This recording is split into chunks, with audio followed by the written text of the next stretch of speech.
I tested just moments before. This has been cleared with your COVID task force.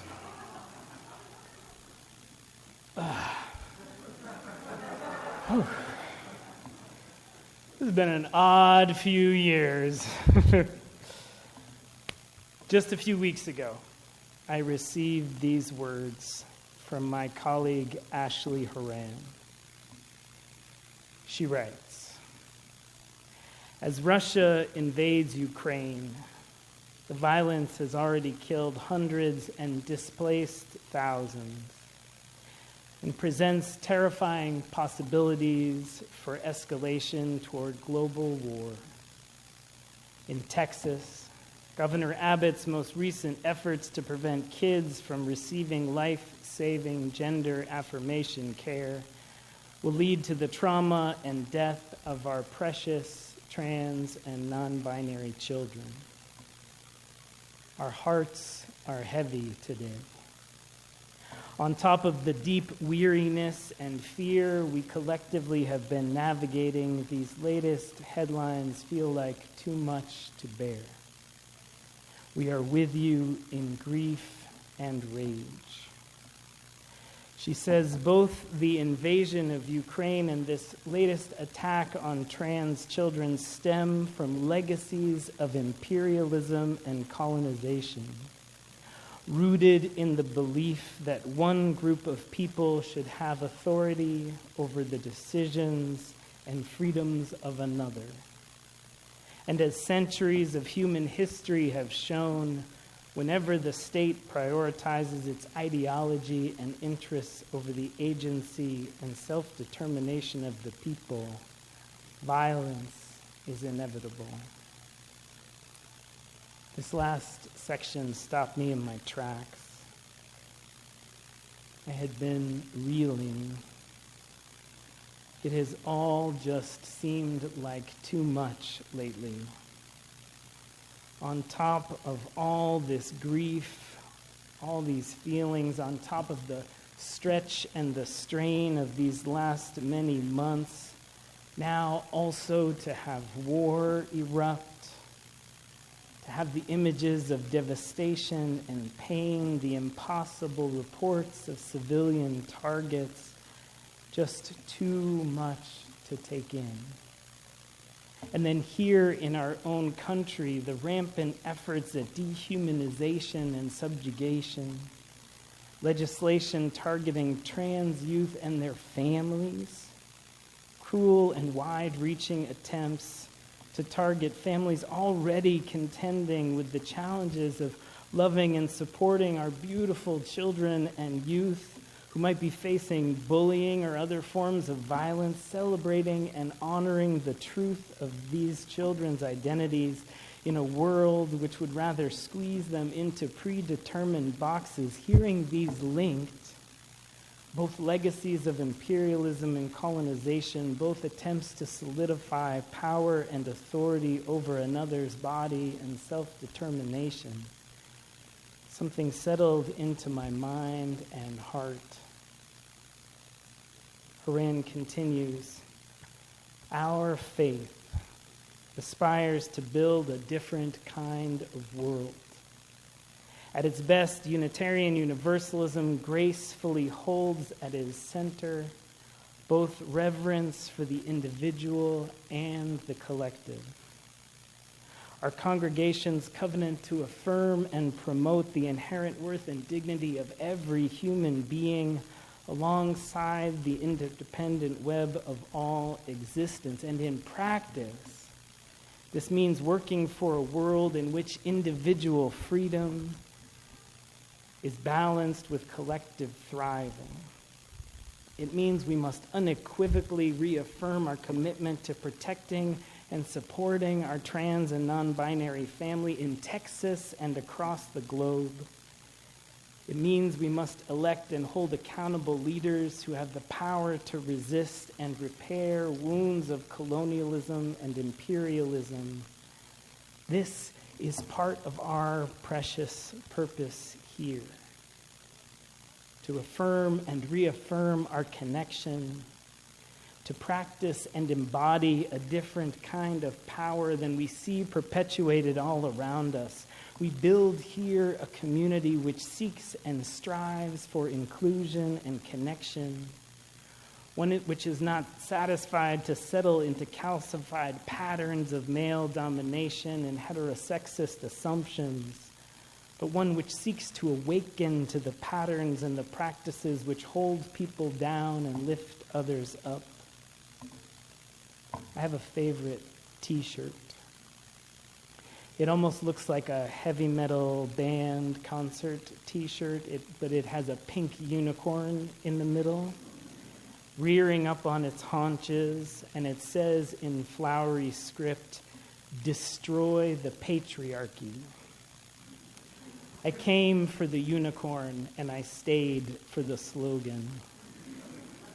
My beloved daughter, Aaliyah, is a lover of unicorns and is already in her own right a toppler of subjugating power systems, if I do say so. I bought it thinking of how much she would enjoy the unicorn, and every time I put it on, I am aware that I am a temporarily able-bodied, cisgendered, heterosexual white male inhabiting many positions of power. One time my daughter even asked me, "Daddy, what is patriarchy?" Whoo! Talk about a teachable moment. I could feel my mother and my wife, generations of Unitarian Universalist women surrounding me in my soul. Susan B. Anthony and Mary Safford and Olympia Brown and every woman who has fought tirelessly for equality and freedom. I could feel all of my queer heroes and leaders, my adopted brother Dennis and his beloveds, my colleagues, my family of color. I could feel a cloud of witness, vast and beautiful, surrounding me as I answer her. A girl who will grow up to be a woman of color. Daddy, what is patriarchy? I took a deep breath and explained to her that there are systems of power which have existed for a long time, which hold some people down and lift some people up. I explained that men, like Daddy, have benefited from those systems of power for a long time. And I explained that part of our religion, part of Unitarian Universalism, is that we believe that every person is holy and good. And so when we see that some folks are held down, we work to change that. She seemed satisfied with the answer, as did my conjured cloud of witness. It has been my great joy to serve recently with Belmont's LGBTQ+ Alliance, along with many First Church folks. As part of that effort, we have gone to the GSA at the high school and the middle school to share support and get to know the youth a little. This week, we went to check in about some efforts for the upcoming Transgender Day of Visibility coming later this month, and also happened to come on a day that the middle school youth were sharing presentations. Woo! If it's been a while since you were in middle school, let me conjure, even in a very supportive place, the deep stress the middle schoolers feel standing up in front of one another. We landed as the day was ending, and the bursting stream of hundreds and hundreds of youth were set free to the rest of their days. I got to bump into my son, Ben, who was profoundly disoriented to see me there roaming the halls. From this streaming mass of humanity, we came to the room where still 30 youth, 5th grade to 8th grade, were packed into the space. These faculty advisors are incredible, loving and corralling these youth. But again, the beautiful thing was the presentations. With so many pressures, with so much pulling them in so many directions, these youth, many of them queer, had a circle of support to share and explore. Some of the presentations lifted up LGBTQ plus celebrities. Others explored definitions and identities. One was a poem about Bayard Rustin. It was a beautiful, precious gift to be there. All were fantastically halted and beautifully awkward, so nervous and middle schooly. It was exquisite. And then we talked, along with Gladys Unger and Leslie Talmadge. We facilitated a reflection on the recent walkout.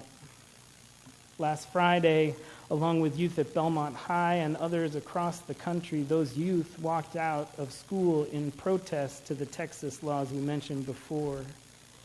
It was a beautiful event, and there were great images of huge groups gathered at both the middle school and high school.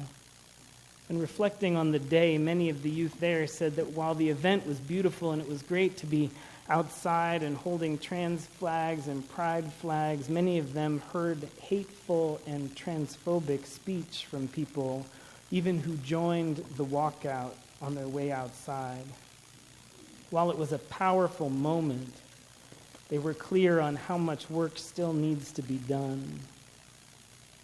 And they had that space, they had that precious gift of that affirming, celebratory, loving space in which they could be their truest selves.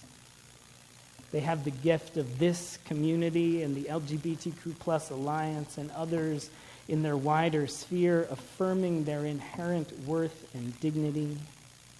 This is why we have pronouns on our new name tags. For the middle schooler whose presentation was a poem about the suicide numbers of queer youth,